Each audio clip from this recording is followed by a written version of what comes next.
दोस्तों, हम सभी इस बात को जानते हैं कि 14 अगस्त 2022 को इंडिया के वॉरेन बफेट कहे जाने वाले राकेश झुनझुनवाला ने इस दुनिया को अलविदा कह दिया।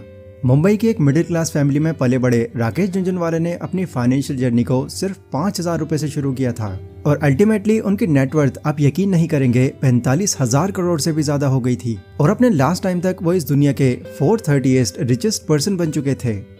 आपने अक्सर नोटिस किया होगा कि लोग यहाँ वहाँ से सुनी बातों के सहारे स्टॉक मार्केट में अपना काफी पैसा इन्वेस्ट कर देते हैं और उन्हें ह्यूज लॉसेस हो जाते हैं। फिर इन्हीं लॉसेस के चलते सोसाइटी में स्टॉक मार्केट के थ्रू आप एक तरह से ये कह सकते हैं कि एक नेगेटिव परसेप्शन क्रिएट हो जाता है, जिससे लोग इससे कहीं ना कहीं फिर दूर ही रहना पसंद करते हैं। पर एक बार जब राकेश झुनझुनवाला से किसी ने स्टॉक मार्केट पर टिप मांगी तो उन्होंने उसको सिर्फ एक ही टिप दी और वो ये थी, कभी भी किसी दूसरे की सजेशन पर इन्वेस्ट मत करना। Do your own research and take your own risk. Rakesh sir की फाइनेंशियल जर्नी पर अगर नजर डाली जाए तो हमें यहाँ पर ट्रेडिंग से लेकर शॉर्ट सेलिंग और लॉन्ग टर्म इन्वेस्टिंग सब कुछ देखने को मिलता है। उन्होंने रिस्क भी लिया, पेशेंस भी रखा और क्विक एक्शन भी लेना सीखा। आज की इस वीडियो में हम जानते हैं कि कैसे उनकी स्टॉक मार्केट की इस जर्नी की शुरुआत हुई, कैसे कैसे फेज उनको उनकी लाइफ में देखने पड़े और कैसे उन्होंने इतना सारा पैसा कमा लिया। So let's begin. Phase 1, the initial flame. दोस्तों, राकेश झुनझुनवाला के जो पिता थे ना, वो एक इनकम टैक्स ऑफिसर थे, लेकिन उनको स्टॉक मार्केट के अंदर बहुत इंटरेस्ट था। वो अक्सर अपने दोस्तों के साथ स्टॉक मार्केट के अप्स एंड डाउन्स को डिस्कस किया करते थे। राकेश इन बातों को बहुत गौर से सुनते और इसी चीज ने उनके दिमाग में एक इन्वेस्टर बनने का कीड़ा पैदा किया। राकेश झुनझुनवाला स्टॉक मार्केट को ही अपनी लाइफ या फिर आप कह सकते हैं अपना करियर बनाना चाहते थे, पर उस टाइम पर उनके पिता ने उनको इन सब चीजों में पढ़ने की जगह पहले अपनी स्टडीज कंप्लीट करने की सलाह दी। साल 1985 में मुंबई के Sydenham college of commerce and economics से चार्टर्ड अकाउंटेंट की स्टडीज कंप्लीट करने के बाद उन्होंने फाइनली स्टॉक मार्केट में अपना करियर बनाने का फैसला किया। एंड उस टाइम पर उनके डैड ने उनके इस चॉइस का आदर किया, पर पहले ही ये बात क्लियर कर दी कि वो उनसे या उनके किसी दोस्तों से पैसों की उम्मीद भी ना रखें। Phase 2, how it started. जब राकेश झुनझुनवाला को कोई फाइनेंशियल सपोर्ट नहीं मिला तो उन्होंने अपनी 5,000 रुपए की सेविंग से स्टॉक ट्रेडिंग करने का सोचा और ट्रेडिंग शुरू भी कर दी, जिससे उनको शुरुआती फेज में ही थोड़ा थोड़ा प्रॉफिट मिलना शुरू हो गया। स्टार्टिंग फेज में ही प्रॉफिट देकर उनका कॉन्फिडेंस और स्किल दोनों ही इम्प्रूव होती गई ना। उस टाइम राकेश के एक और भाई थे जो कि चार्टर्ड अकाउंटेंट ही थे।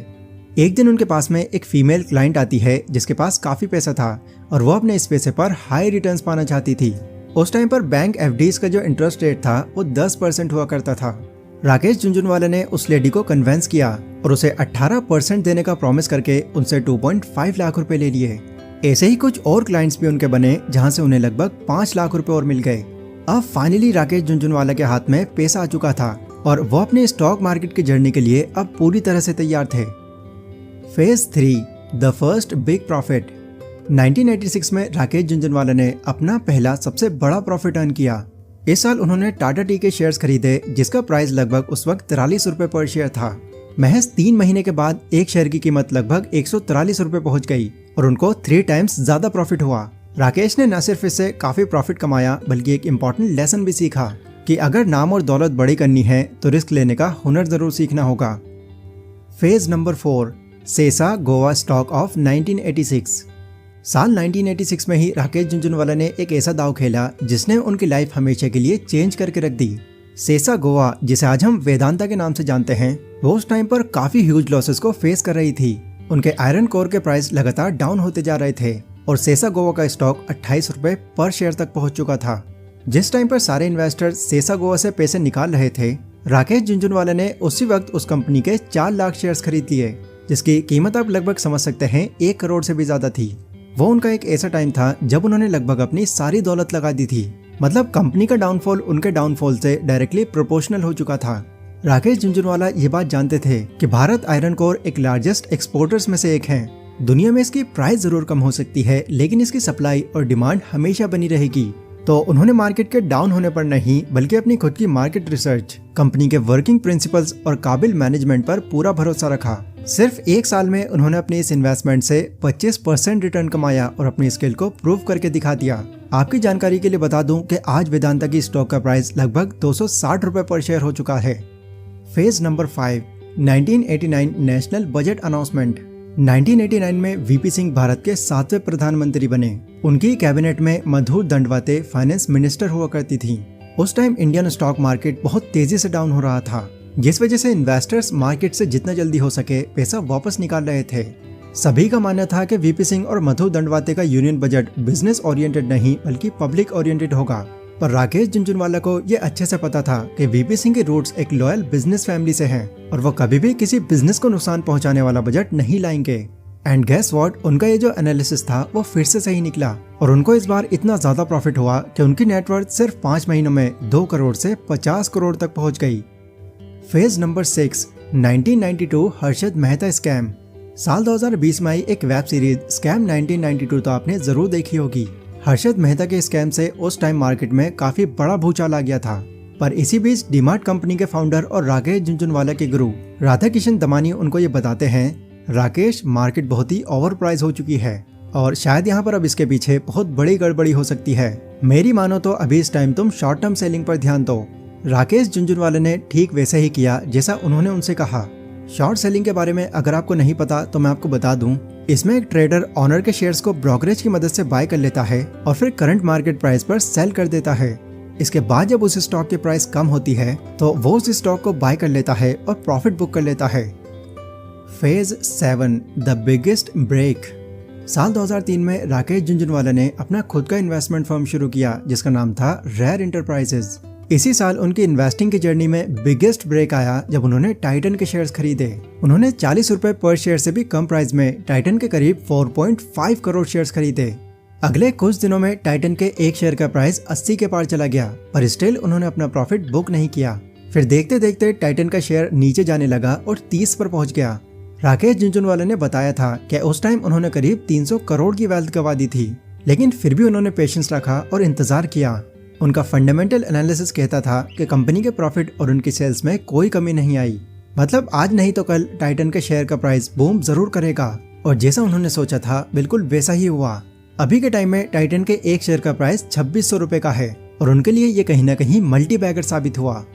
Phase number 8, other investments. साल 2006 में राकेश झुनझुनवाला ने मल्टीनेशनल फार्मास्यूटिकल कंपनी लुपिन के शेयर्स खरीदे और किस्मत से इसने भी उन्हें 5 टाइम्स ज्यादा रिटर्न्स दिए। लुपिन के अलावा उन्होंने क्रिसिल, पराज इंडस्ट्रीज, अरबिंदो फार्मा और एनसीसी जैसी कई कंपनीज में इन्वेस्ट किया एंड अपनी लगभग हर इन्वेस्टमेंट से उन्होंने अच्छा खासा प्रॉफिट जनरेट किया। फिर दिसंबर 2021 में ही उन्होंने अकासा नाम की एक लो कॉस्ट एयरलाइन सर्विस में इन्वेस्ट किया। विनय दुबे जो पहले जेट एयरवेज और गो एयर के सीईओ रह चुके हैं, उस टाइम पर वही इसकी गद्दी संभाले हुए थे। बहुत ही कम लोग जानते हैं कि राकेश झुनझुनवाला हंगामा digital media entertainment private limited नाम की कंपनी के चेयरमैन भी थे।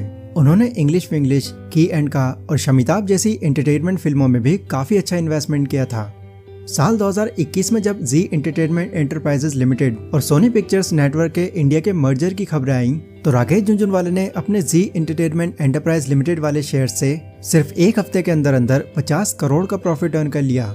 फिर अक्टूबर 2021 में जब टाइटन की शेयर्स के प्राइस ऑल टाइम हाई पहुंच चुके थे, तो राकेश झुनझुनवाला ने सिर्फ कुछ मिनट्स में ही इससे भी 900 करोड़ रुपए कमा लिए थे। इन्हीं तरह की इंटेलिजेंट इन्वेस्टमेंट्स के चलते राकेश झुनझुनवाला ने इंडियन स्टॉक मार्केट में बिग बुल का टाइटल हासिल किया। Phase number 9, biggest mistake. जब साल 2005 में राकेश झुनझुनवाला ने मुंबई के मालाबार हिल्स में एक फ्लैट खरीदने के लिए क्रिसिल के 27 करोड़ रुपए के शेयर्स बेच दिए थे, तो इस चीज को उन्होंने अपनी लाइफ की सबसे बड़ी मिस्टेक माना, क्योंकि उनके फ्लैट की जो कीमत थी वो 70 से 80 करोड़ तक जा सकती थी। लेकिन अगर उनके पास 27 करोड़ के उस वक्त क्रिसिल के शेयर होते तो उनकी कीमत उसके बाद लगभग 800 करोड़ रुपए होती। पर उन्होंने अपनी इस मिस्टेक पर ज्यादा पछतावा नहीं किया। अपनी इस मिस्टेक से उन्होंने सीखा और लाइफ में आगे बढ़ गए। वो कहते हैं कि मार्केट का अप और डाउन जाना आपके प्रॉफिट या लॉस की वजह नहीं, बल्कि इसकी रियल वजह आप खुद होते हो। अगर इस काम में आप कुछ ज्यादा ही जल्दबाजी करोगे तो यहाँ से आप कुछ नहीं ले जा पाओगे। तो गाइज, ये थी इंडियन स्टॉक मार्केट के बिग बुल राकेश झुनझुनवाला की एक कंप्लीट केस स्टडी। इस वीडियो से मिली इन्फॉर्मेशन अगर आपको पसंद आई हो तो इसको लाइक और शेयर जरूर करें। एंड आपने इस स्टोरी के थ्रू क्या क्या नया सीखा या आप लोग मुझे कमेंट सेक्शन में जरूर बताना। बाकी मैं मिलता हूँ आपसे नेक्स्ट वीडियो में, तब तक के लिए stay safe, stay healthy, take care.